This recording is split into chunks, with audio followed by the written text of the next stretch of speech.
Hey everybody, Josh rving Nerd Bish's RV here with something a little bit different for you. I've had more and more requests to get my hands on some truck campers, and we've seen these modern buggy truck campers kind of come into our lineup lately, and they're built different from a lot of other things. And I thought, man, what a nice opportunity to kind of kill two birds with one stone.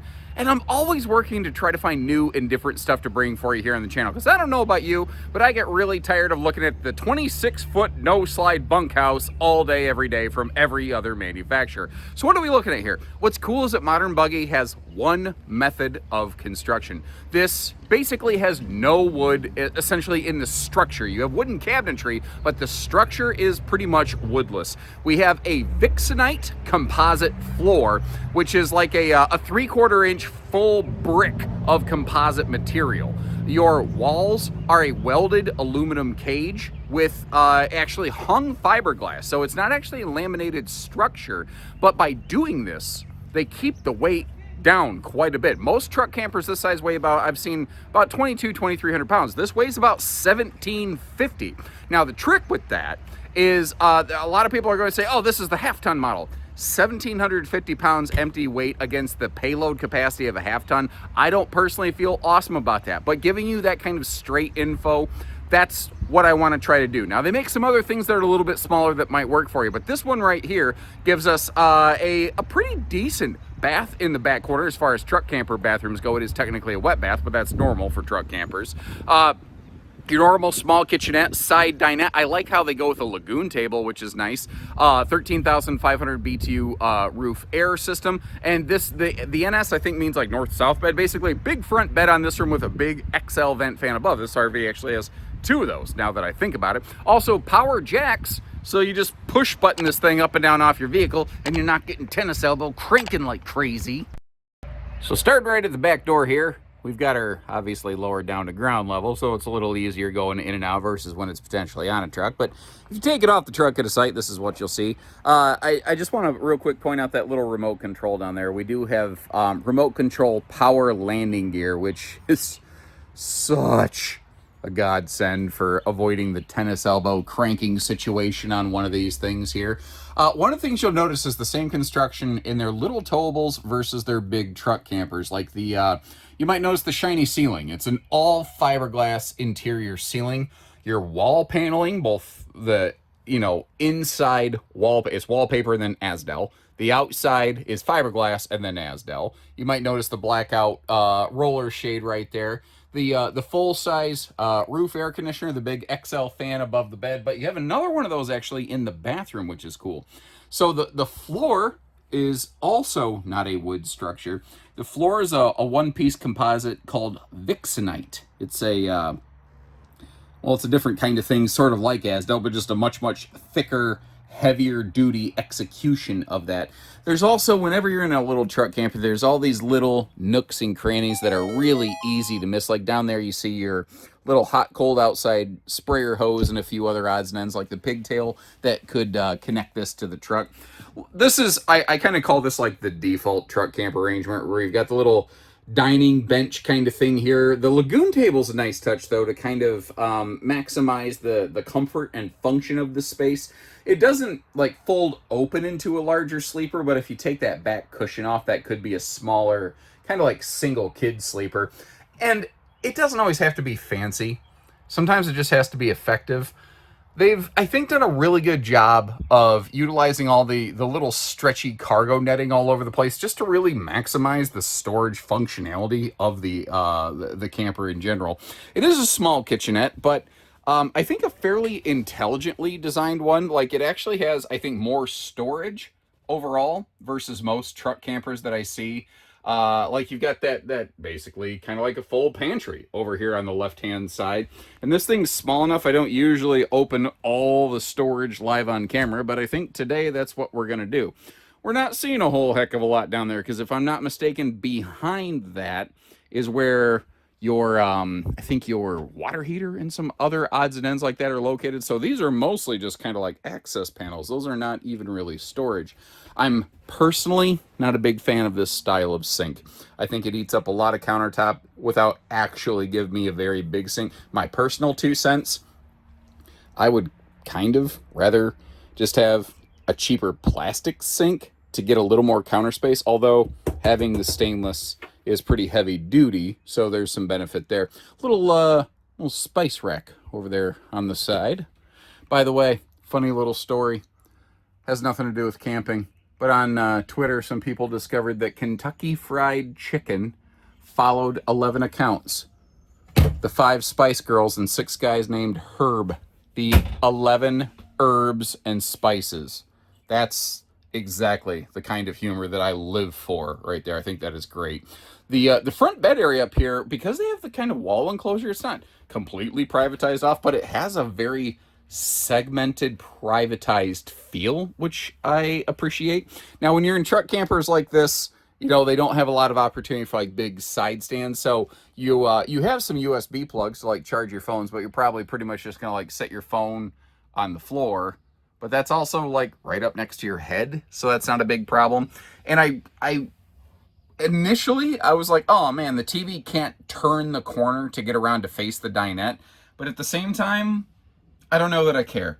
If I'm going to be stuck inside this thing on a rainy afternoon that I was not planning on, I would probably just grab my pillow, lay across the bed up here, put on Sir David Attenborough, watch some kind of, animal documentary and let his smooth, dulcet tones put me to sleep.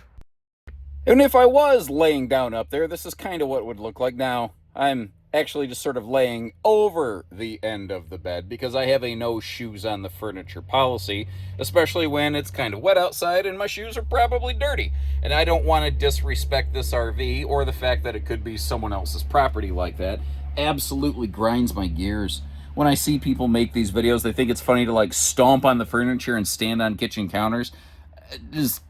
I can't watch stuff like that. I don't know. I'm not telling you I'm like the perfect person, but it's just so disrespectful. I don't care. Sorry, I'm on my soapbox. Anyway, you might notice how the power outlet over here is actually wall flush. They can do that because it's not a laminated wall construction. What throws me off, at least on this one, is I don't know why that one is not wall flush. I don't know why that's a surface mount outlet. There might be something in the wall right there, some other kind of wiring or something preventing that from happening. Our electrical kind of stuff is all up here in this little area. We got our converter fuse box, 30 amp charge control. I think this has about 400 watts of solar on the roof. USB plug right here could also be kind of handy if you want to like plug in a Bluetooth speaker or something like that. Your control center is pretty straightforward. The thing that I want to zero in on real quick is you have a one-touch power awning. You can just click it and it will, like the awning will continue to close itself until it's totally closed, which is kind of cool. And again, we are small enough, I'm going to go ahead and just open everything on the fly here. That kind of looks like storage. That actually is our battery situation station right there, just above the battery disconnect. And I am at the completely wrong angle to demonstrate this. Sorry. Truck campers are super tight quarters. They are not easy nor fun for me to make my videos, so I'm bonking my head, I'm stabbing my back on all the cabinetry, I'm doing all kinds of things. I think it's interesting. This has that little lock right there, but this is a 12-volt compressor fridge. I'm also now tripping over the little step in front of the dinette where we saw some things stored earlier. I'm gonna end up killing myself in this thing. All right, good news, we're almost out of here. Bathroom. It's a wet bath, which most truck campers have. I do like that bigger vent fan up there, but if you notice the location of the shower head in relation to that countertop, here's I don't think you're supposed to use the shower head while it's mounted. I think you're probably supposed to take the thing off the mount, wave it above your head to rinse yourself or whatever, and then go from there. What I do appreciate, you can see the shininess from the lights. This is an all fiberglass shower enclosure, so it's not just wood walls that you'd have to wipe down with a towel.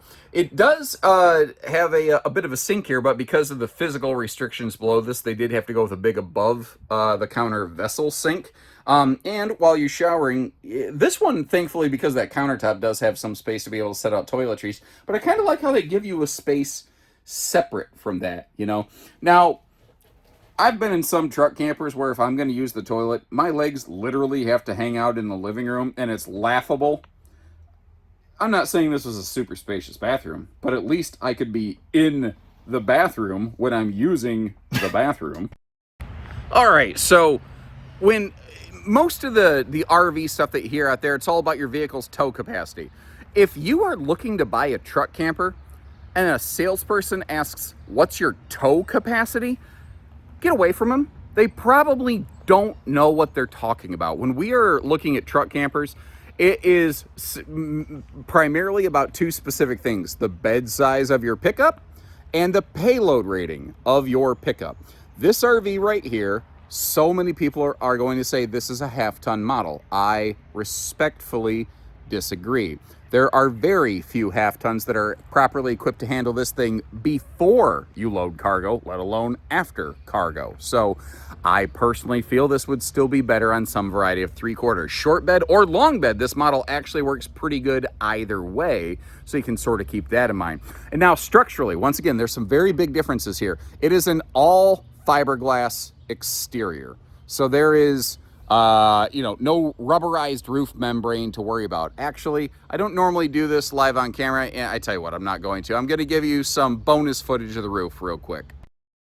Because why tell you about it when I can show you, right? Now, one of the things you might notice up there too, if I'm not mistaken, that is dual 200-watt fixed solar panels, so a little bit more high efficiency kind of solar situation there.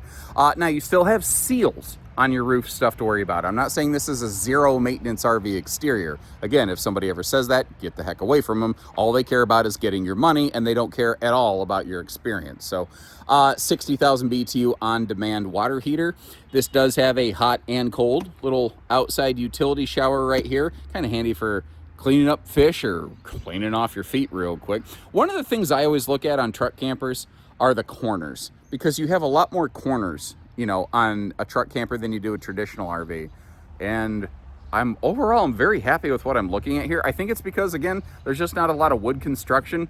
The tightness and the tolerances are basically a lot higher. And I always like to look under the bottom of a truck camper. I don't know why. I don't think I'm going to learn anything by looking down there.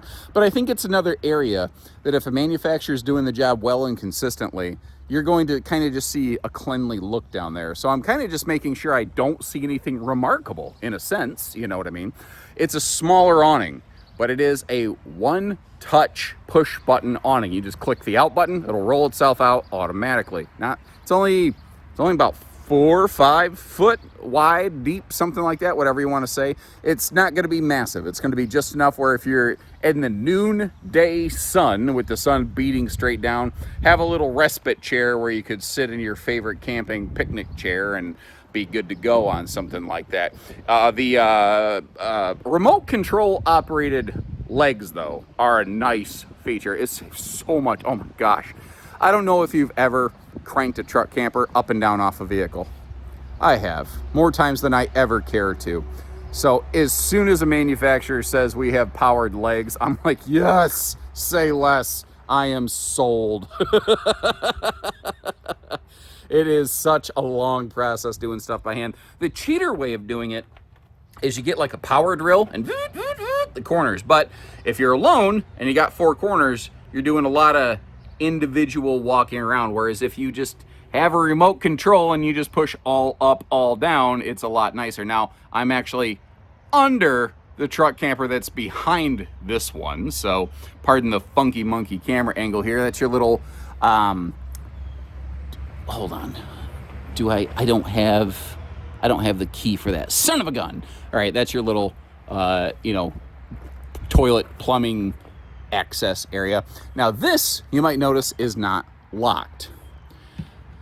That's because that's your propane. And a lot of people like it. They're like, well, I really want that to get locked so that nobody steals it. For fire code safety reasons, a propane enclosure is not supposed to lock, so that if need be, you can very quickly access that and shut the propane off. That's why manufacturers do that.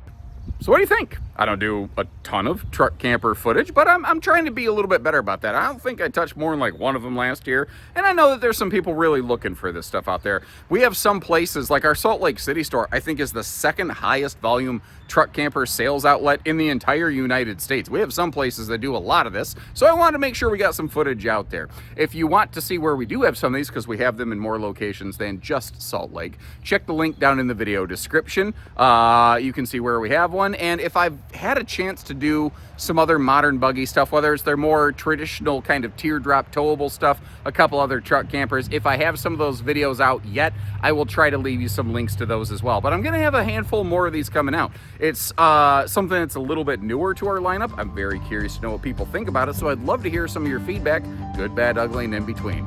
Short of that, thanks again, everybody. Take care, stay safe, have fun, and happy camping, everyone.